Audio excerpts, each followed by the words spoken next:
March 27, 3064. Yakamali Hills, Galatea, Lyran Alliance. Lying flat behind the lip of the ridge in the cold desert dew, you were glad for your poncho. Even so, every shift invited the chill morning air into your sleeves and the shivers that would crawl in with it. Li Dongmei whistled, quiet and low, as she handed you the binoculars. "We're close," she whispered. "Very close.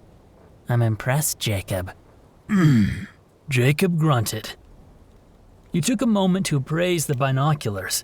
They were simple but made and mended with incredible care. You'd been around enough military-grade optics to tell the lenses had been precision ground, but the hand-hammered aluminum casing looked like it had been rebuilt several times over their lifetime. The maker's mark was dated 2862, late in the Second Succession War. It was a far cry from your mech's advanced optical systems, without the kind of digital correction and enhancement you're used to, but a simple rotation of the focus knob brought the hostage camp in the valley into focus.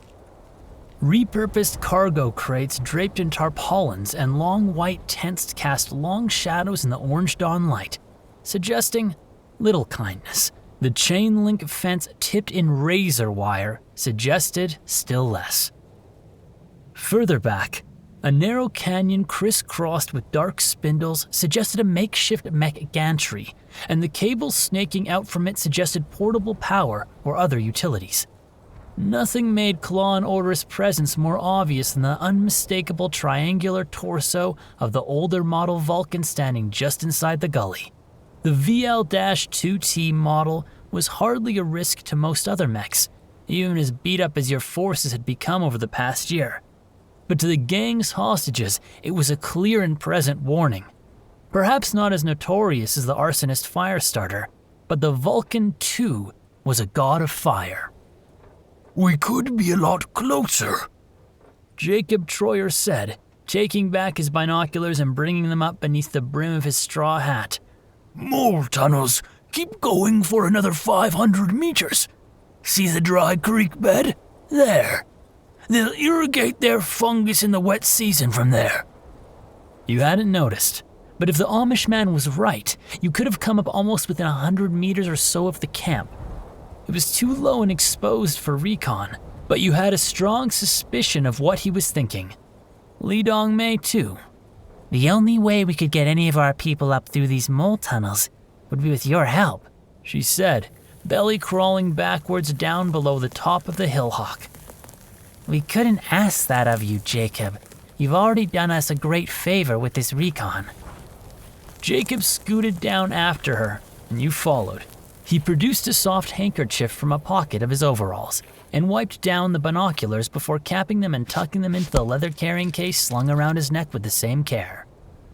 His lips pursed for a moment through his beard. "I'm not saying we'll do it for you, Miss Lee.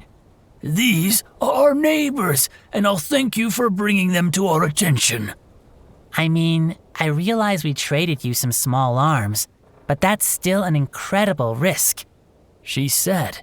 "I can't countenance involving you folks in this mess, and that's a full-on battle mech standing there. We're surely better positioned to take that out." You couldn't help but agree. Wiping out the Vulcan would be trivial for one of your lances, and you'd gotten pretty accustomed to raiding in the chaos on Galatea. Jacob lifted his pack onto his shoulders, then slung his hunting rifle over his arm. "As I've said, Miss Lee, these are our neighbors, and we'll help them because they're our neighbors," he said, motioning you both back down the scree. "And with all due respect, you're both thinking like mech jockeys. You don't need a hammer for every job." He snaked his way between twisted scrubby bushes with a practiced ease as you wobbled behind. "They'll be tired, hungry, and desperate, and it won't do to have more fire around them than absolutely necessary. Now don't get me wrong, I know you want to help them too, and only a fool turns down the help offered by the Lord. So what I will ask for is a distraction. The rest of this gang is a task much better suited for our hammer." That's still a Vulcan standing watch back there. Li Dongmei said with a tinge of skepticism as Jacob reached the large stone that marked the exit to the mole warren. A fresh air vent, he'd explained on the way here. Mech jockeys through and through, he said, pulling his straw hat down around his neck and strapping on a leather-bandled headlamp. A mech's no problem when there's no mech jockey, and that's just a man, and there's just the one. If you can keep it that way, we'll take care of the rest. Li Dongmei casts you a worried glance as he began clambering down into the darkness. Stubborn though he is, there's a solid logic to his argument.